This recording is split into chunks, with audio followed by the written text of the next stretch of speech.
Hey, welcome to Awaken America. On this video, we are going to take a look at the interview of Dr. Phil and Benjamin Netanyahu, the Prime Minister of Israel. We're going to see a little bit of the perspective of the other side, the one that is not shown in the media. So let's take a look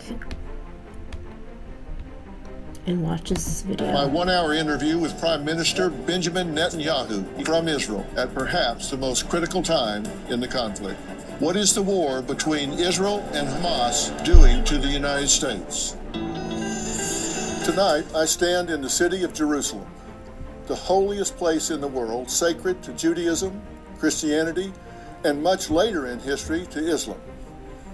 This is also center stage for a war started when the terrorist organization Hamas perpetrated a brutal massacre against primarily Israeli citizens. This murderous attack saw the most Jews slaughtered in a single day since the Holocaust. Approximately 1,200 killed, including many women, children, and elderly, all unarmed, as well as over 4,000 wounded. Approximately 250 civilians were kidnapped. They don't show none of this in the media. They didn't show all the horrific and brutal and savage acts that Hamas have done to the Israelis. We skipped right over that. They right away start showing the aftermath of what Israel's reaction was. So the attacks back, which they have all the right to defend themselves. Striking back, it's pretty obvious that, if you do something like that, you are going F around and find out. And, as evidenced by video, beaten, brutalized, and thrown into inhospitable imprisonment, to say the least. It's believed that there are still 132 hostages currently in Hamas captivity, although it is unknown how many are actually alive. This war is between Israel, probably most of those hostages that were taken, they are probably, not too many of them are actually alive. Just looking at the way they attacked Israel, they had no mercy. So they probably murdered majority of the hostages. They probably kept alive a couple since the ratio of imbalance of trade for one Israeli in comparison, they request 1,000 terrorists to be released in exchange. So, and we have seen this in the past, that's the trade agreement. So, sad to say, but after all this time, where it's over 200 days, very slim chances that the hostages are still alive, most of them. Well, now if you can see on the map, this Gaza Strip, which is called Gaza, not Palestine or anything like that. So the people that are actually living in Gaza should be called Gazans. They are Egyptian refugees or refugees from the Arabian countries that are surrounding Israel. And then they just camp out here and call themselves Palestine. Not just like the encampments in the universities, they just camp out there and just chant from the river to the sea, which are calls to genocide. These are pro-Nazis, Thought we were against that in America. I guess not. the Jewish homeland, and Hamas, a terrorist group that has taken over the territory known as the Gaza Strip, which Israel gave up in a goodwill effort for peace in 2005. Occupied by Palestinians. See, Israel gave a part of their land, so there will be a two-state solution, which obviously does not work. What they want is a one-state solution. So if anyone knows anything about history, you can go back to World War II. And what was the final solution? The final solution was the extermination of the Jews. So, which is genocide.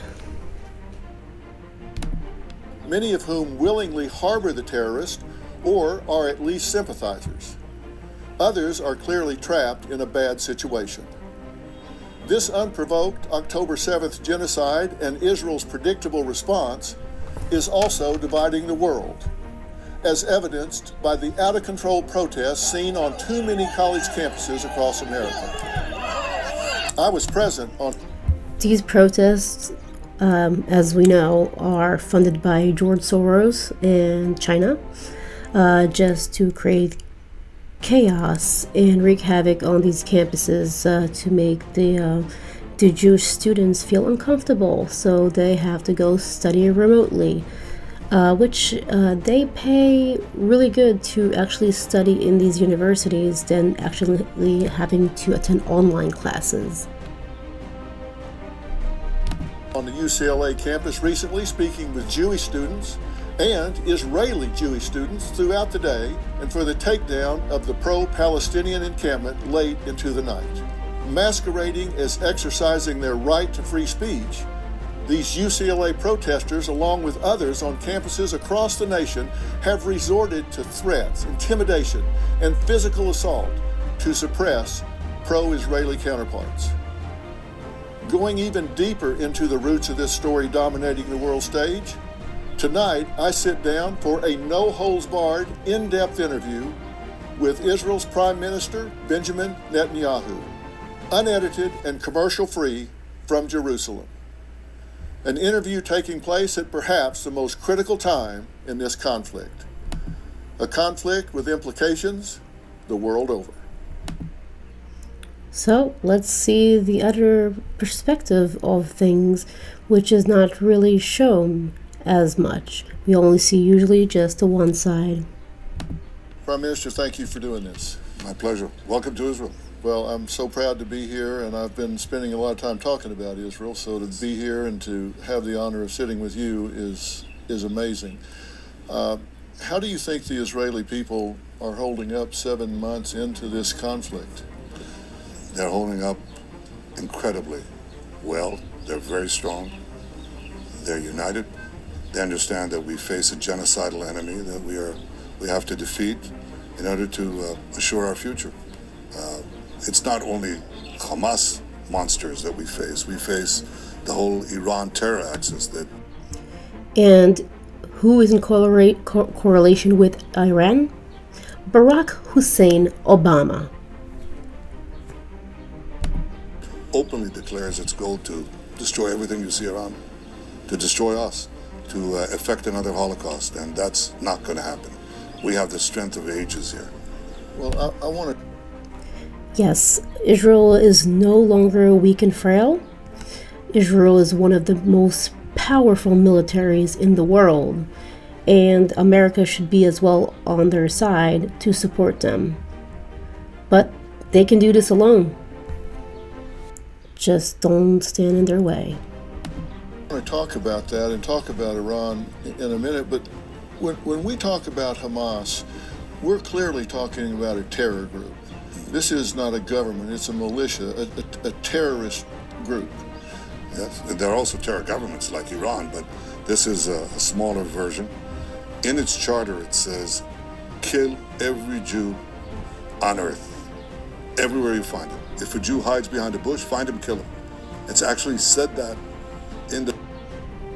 That sounds like right from the Nazi Germany playbook.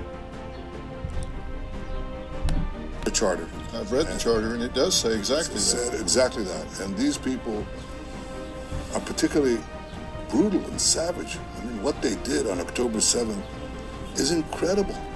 They murdered innocent men and women. They raped women and beheaded them.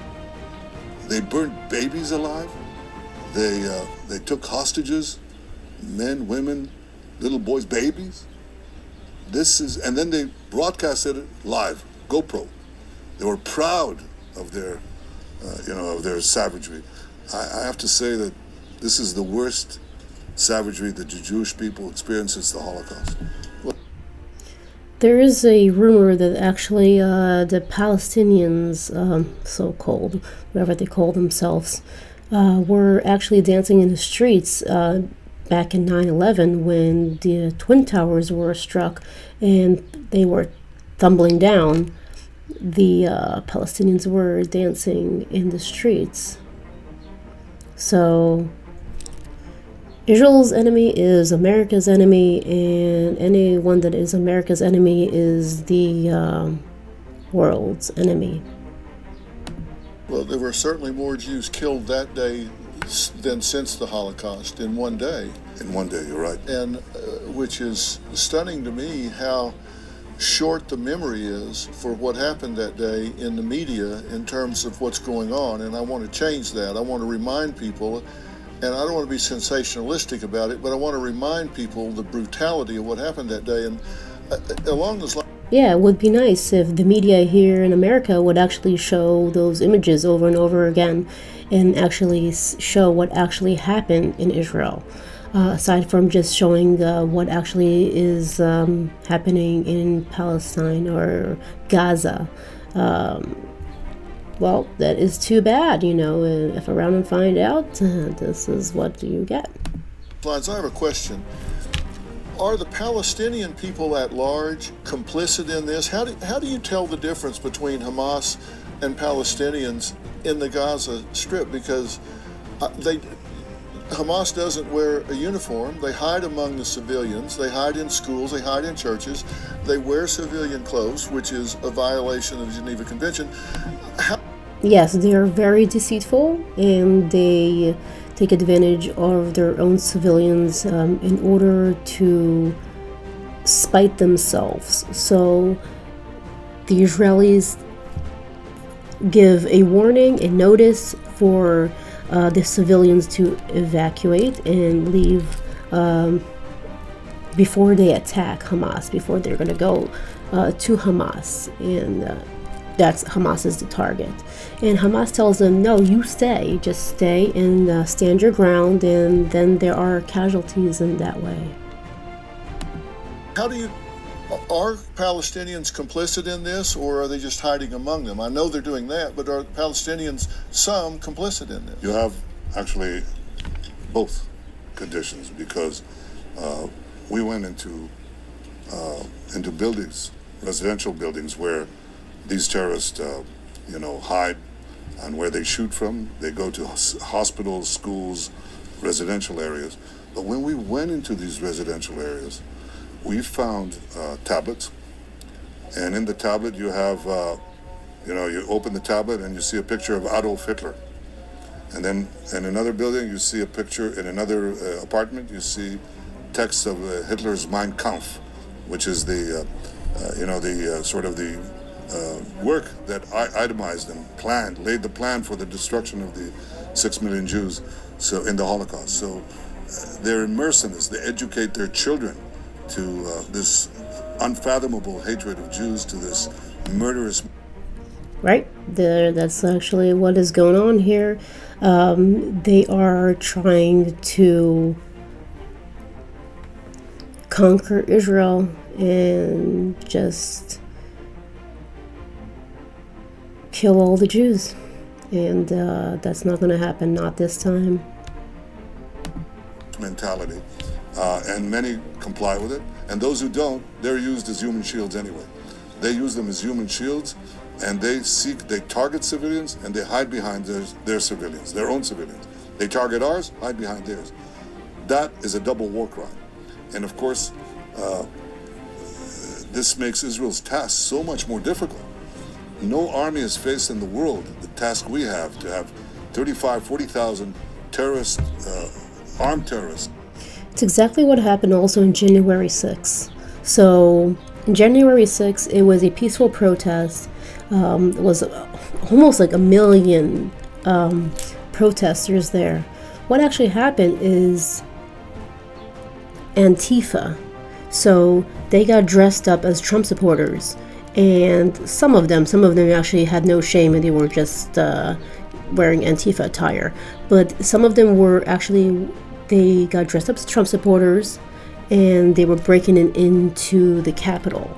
So showing that it is, and then, you know, it's like mob mentality. Once they break into the Capitol, then, you know, the Trump supporters just follow through. So, and then they were to blame for it. Which, let's also recall that Nancy Pelosi did not want the National Guard to be called on, which Trump actually mentioned that would be a good idea. She did not want that because it was self-inflicted. So this is kind of how, you know, there's a pattern here. In a dense urban area, 50 meters sometimes above ground, 50 meters below ground. They've taken hostages. They say they'll murder them. They have. And then you have to wean them out. No armies face that. Not in Fallujah, not in Mosul. You know, I asked a great military historian in West Point. He said the only parallel that I can give is the battle for Manila, where U.S. forces there were 17,000 Japanese troops, there were 1,000 hostages, there were underground tunnels, the Manila sewage system. It was smaller than what we have in Gaza. But the Americans fought and fought bravely and eventually defeated the Japanese. But they ended up killing 100,000 civilians, not because MacArthur, who commanded them, wanted to. He didn't want to. Right. But because when you hide in dense civilian areas, that's what happens. Israel has not had this kind of ratio. We've had a much smaller ratio because we take unbelievable efforts, pamphlets, phone calls, text messages to the people, give up the element of surprise, and we say, please leave the area because we're going to go after the terrorists. If you are ensconced with terrorists, leave the areas. And that's why leave the area. We're going after Hamas, which is the Reich, which is Nazis, you know, the ones who actually are pro-Nazis, they're pro-Hitler, they're pro, you know, that agenda, that ideology. So Israel is trying to eliminate that. So move aside. Ratio, actually, contrary to everything you read in the mainstream media, the ratio of civilians killed to terrorists killed in that Gaza war is perhaps the smallest it's been in any urban battle in modern history. Well, how do you handle the criticism and maintain your confidence in your decisions? Because we've seen the media swing. After October 7th, people were appalled at what happened. And I've seen video that most of the world hasn't seen of what happened that day in concert with the IDF. Provided me that so I could speak firsthand, not just hearsay, but firsthand of what I had seen. And so they brought me under careful security, footage that I've seen. But most of the world hasn't seen that, and the media has swung around, and you've been criticized for civilian deaths because they hide among them.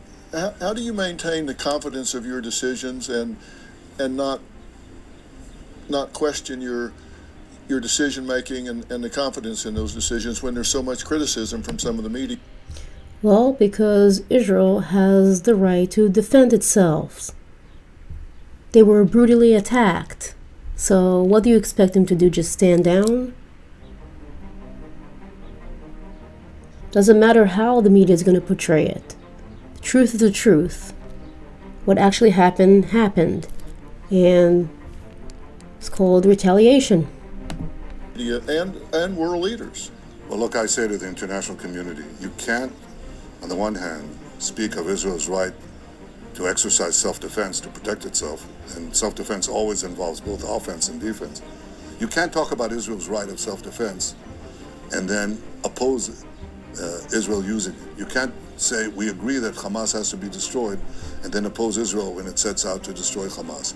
You can't hold the Israeli army to standards of avoiding civilian casualties that no army is held to in the world, when actually Israel is doing everything that no other army has done to avoid civilian casualties. You can't do that. So, you have to say, are we going to succumb to their hypocrisy?